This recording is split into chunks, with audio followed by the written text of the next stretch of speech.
Assalamualaikum dear student, this is Mohammed Shoeb and welcome to my channel रमीब्स academy. तो exercise number 1.2 को start करने से पहले हमें रियल नंबर्स की प्रॉपर्टीज पता होनी चाहिए। लिहाजा ये जो है पूरी वीडियो जो है वो प्रॉपर्टीज से रिलेटेड है। आपने ये वीडियो समझनी है अच्छी तरीके से ताकि आपको क्वेश्चंस करने में जो है वो आसानी हो। तो स्टार्ट करते हैं। कुछ प्रॉपर्टीज आपके सामने लिखी हुई है, ठीक है। ये इन टर्म्स ऑफ एडिशन भी है, इन टर्म्स ऑफ मल्टीप्लिकेशन भी है। मैं अभी आपके सामने लिखता रहूंगा तो आप लोगों को समझ आता रहेगा, ठीक है।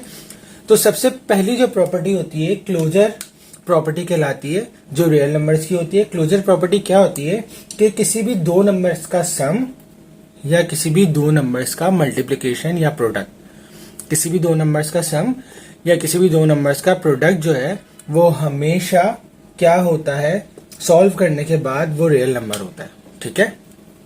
फॉर एग्जाम्पल मेरे पास दो नंबर हैं 4 और 2, ठीक है। अगर मैं इनको सम करूंगा, ये दोनों क्या है, रियल नंबर्स है ना। बताया था मैंने जितने भी इंटीजर्स होते हैं वो रियल नंबर्स होते हैं। तो 4 और 2 बिलोंग करते हैं रियल नंबर से, ठीक है। इन दोनों का सम 4 + 2 6। तो जो आंसर होगा it is also a real number, और हमें पता है कि 6 भी क्या होता है, रियल नंबर होता है, ठीक है। इन द सेम वे अगर मेरे पास कोई दो नंबर्स है, ठीक है, और वो दोनों क्या है, रियल नंबर्स हैं, तो उन दोनों का प्रोडक्ट भी जो है वो क्या होगा, रियल नंबर होगा। ऑब्वियसली सी बात है, 4 × 2 8, तो it is also a real number, ठीक है। तो ये कहलाती है क्लोजर एडिटिव प्रॉपर्टी, और ये कहलाती है closure multiplicative property. Alright, number second property का नाम है हमारे पास, मैं यहां लिख देता हूं, क्लोजर शॉर्ट फॉर्म में लिख रहा हूं, आप लोग लिख लीजिएगा सही से, क्लोजर एडिटिव प्रॉपर्टी, ठीक है, कैप, और क्लोजर मल्टीप्लिकेटिव प्रॉपर्टी CMP। सही है। आप लोगों ने फुल फॉर्म लिखनी है, शॉर्ट फॉर्म होती नहीं है, ऐसे हमने बना दी है जगह की वजह से, ठीक है। नंबर 2 है हमारे पास कम्यूटेटिव प्रॉपर्टी। कम्यूटेटिव प्रॉपर्टी क्या कहती है कि दो वैल्यूज का या दो नंबर्स का सम अगर उनकी पोजीशन चेंज कर दी जाए तो वो दोनों आपस में क्या होते हैं, इक्विवेलेंट होते हैं। For example 3 + 7 will also equal to 7 + 3, ठीक है। ऑब्वियसली सी बात है, इसको हम ऐड करेंगे तो 10 आएगा, इसको भी ऐड करेंगे 10 आएगा, तो दोनों बराबर होंगे। हमेशा क्या होंगे, इक्विवेलेंट होंगे, ठीक है। और इसको हम जनरल फॉर्म में कुछ इस तरीके से लिखते हैं कि A + B = B + A, ठीक है। ये कहलाती है commutative property of addition, commutative property of addition, ठीक है। इन द सेम वे दो वैल्यूज का जो प्रोडक्ट होगा चेंज करने के बाद जगह वो भी क्या होगा, सेम होगा। अगर A × B है तो B × A भी क्या होगा, इक्विवेलेंट होगा, ठीक है। जैसे मिसाल के तौर पे 4 × 3 12, 3 × 4 12, ऑल्सो इक्वल, ठीक है। इसको हम कहते हैं कम्यूटेटिव प्रॉपर्टी ऑफ मल्टीप्लिकेशन, कहलाती है commutative property of multiplication. Alright, ठीक है। नंबर 3 है हमारे पास एसोसिएटिव प्रॉपर्टी। एसोसिएटिव प्रॉपर्टी, ठीक है। ये एसोसिएटिव प्रॉपर्टी भी इन टर्म्स ऑफ एडिशन और मल्टीप्लिकेशन होगी। एसोसिएटिव प्रॉपर्टी क्या होती है, एग्जाम्पल से हम समझते हैं कि A + B + C = A + B + C। This is called associative property of addition, ठीक है। हम इसको सॉल्व करेंगे तो ये दोनों हमेशा क्या होंगी, बराबर होंगी, दोनों हमेशा बराबर होंगे, ठीक है। एग्जाम्पल ले लेते हैं, 4 + 3 + 2, 4 + 3 + 2, ठीक है। 3 + 2 ब्रैकेट सॉल्व करते हैं, 5 हो गया, +4 9, 4 + 3 7 + 2 9, ठीक है। सिर्फ और सिर्फ क्या हो रहे हैं, नंबर्स चेंज हो रहे हैं, वैल्यूज चेंज नहीं हो रही इनकी, ठीक है। तो ये हो गया हमारे पास एसोसिएटिव प्रॉपर्टी ऑफ एडिशन।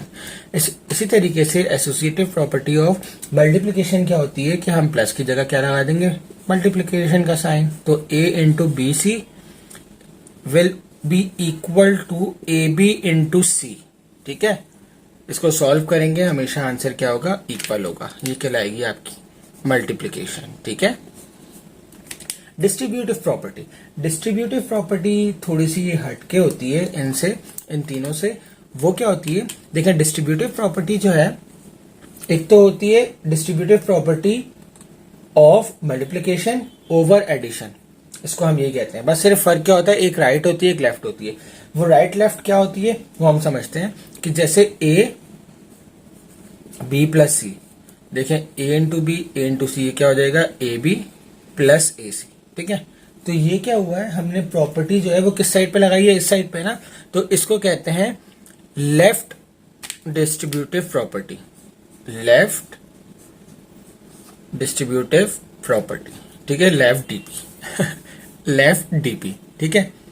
यानी कि इसको पूरा कहेंगे हम left distributive property of multiplication over addition, over addition. In case अगर यहां पर माइनस का साइन होता, अगर यहां पर माइनस का साइन होता तो हम कहते distributive property of multiplication over subtraction. समझ आ रही है, distributive property of multiplication over subtraction. अभी प्लस का साइन है तो मैं कहूंगा distributive property of multiplication over addition, ठीक है। इन द सेम वे अगर यही चीज राइट साइड पे हो, अगर यही चीज राइट साइड पे हो तो कुछ इस तरीके से होगी कि ए प्लस बी इंटू सी किसके बराबर हो जाएगी, ए सी प्लस बी सी के, ठीक है। तो अब क्या हुआ, ये चीज राइट साइड पे आई ना, ये चीज राइट साइड पे आई, तो इसको हम कह रहे हैं कि राइट डिस्ट्रीब्यूटिव प्रॉपर्टी। क्या कहेंगे, राइट डिस्ट्रीब्यूटिव प्रॉपर्टी। और राइट समझ आ गई, ठीक है। यहां पर लेफ्ट पे था तो हमने यहां से प्रॉपर्टीज को सॉल्व किया, यहां पर ये राइट पे था तो हमने यहां से सॉल्व किया, तो ये होगा राइट डिस्ट्रीब्यूटिव प्रॉपर्टी। वही सेम बात अगर यहां पर माइनस होगा तो हम कहेंगे right distributive property of multiplication over subtraction, otherwise right distributive property of multiplication over addition, ठीक है। अब आ जाती है बात आइडेंटिटी की। तो आइडेंटिटी के अंदर एडिटिव भी होता है और मल्टीप्लिकेटिव भी होता है, एडिटिव भी होता है और मल्टीप्लिकेटिव भी होता है। तो एग्जाम्पल से हम लेते हैं, देखें अगर मल्टीप्लिकेशन एडिटिव की बात करूं मैं, अगर सिर्फ आइडेंटिटी की बात कर रहा हूं एडिटिव वाली, एडिशन वाली, तो उसके अंदर हमेशा जीरो लेते हैं कि a plus zero equals to zero plus a equals to a। इसको हम और करके ऐसे भी लिख सकते हैं कि a plus zero is equals to a is equals to zero plus a। इसका मतलब क्या है, इसका मतलब ये है भाई कि यहाँ अगर a की जगह मैं 2 ले लेता हूं तो 2 plus zero is equals to zero plus 2 is equals to a what 2। तो हम इसको सॉल्व करेंगे तो 2 ही आएगा, सही है। अब ये सिर्फ रिप्लेस कर दिए, जगह ये यहाँ पर लेकर आ गया हूँ, यहाँ पर लेकर आ गया हूँ, तो आपको किसी भी फॉर्म में दी जा सकती है, ठीक है। ये जो फर्स्ट वन है ये कहलाती है एडिटिव आइडेंटिटी। क्या कहलाती है, additive identity, AI, artificial intelligence, AI, ठीक है, एडिटिव आइडेंटिटी। और अगर हम सेकंड की बात करते हैं किसकी, मल्टीप्लिकेटिव आइडेंटिटी की, तो हम उसके अंदर 1 का वर्ड इस्तेमाल करते हैं, 1 जो है नंबर इस्तेमाल करते हैं, क्योंकि जीरो से अगर किसी नंबर को मल्टीप्लाई करेंगे तो वो जीरो ही हो जाएगा। इसीलिए हम यहाँ पर आइडेंटिटी के लिए, मल्टीप्लिकेटिव आइडेंटिटी के लिए हम 1 यूज करते हैं। तो a multiply by 1 is equals to 1 multiply by a is equals to a, ठीक है।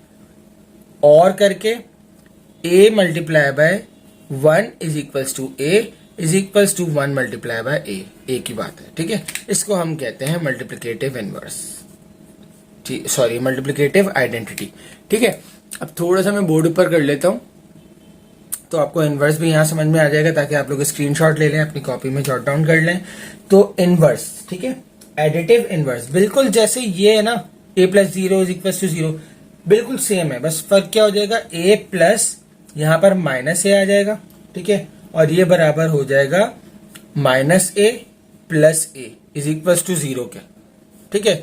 और अगर दूसरी तरीके से लिखूं मैं, sorry is equal to a के, अगर दूसरी तरीके से लिखूं तो ये किसके बराबर हो जाएगा, जीरो, ये सही है, सॉरी, क्योंकि अगर हम प्लस माइनस करेंगे तो a माइनस a जीरो हो जाएगा ना। और अगर दूसरी तरीके से लिखूं तो क्या हो जाएगा, a plus minus a is equal to zero is equal to minus a और प्लस a। इसको हम कहेंगे एडिटिव इनवर्स, ठीक है। और इसी तरीके से अगर हमारे पास मल्टीप्लिकेटिव इनवर्स होगा ठीक है, तो मल्टीप्लीकेटिव इनवर्स क्या हो जाएगा, A multiply by 1/a is equals to 1/a multiply by a is equals to 1।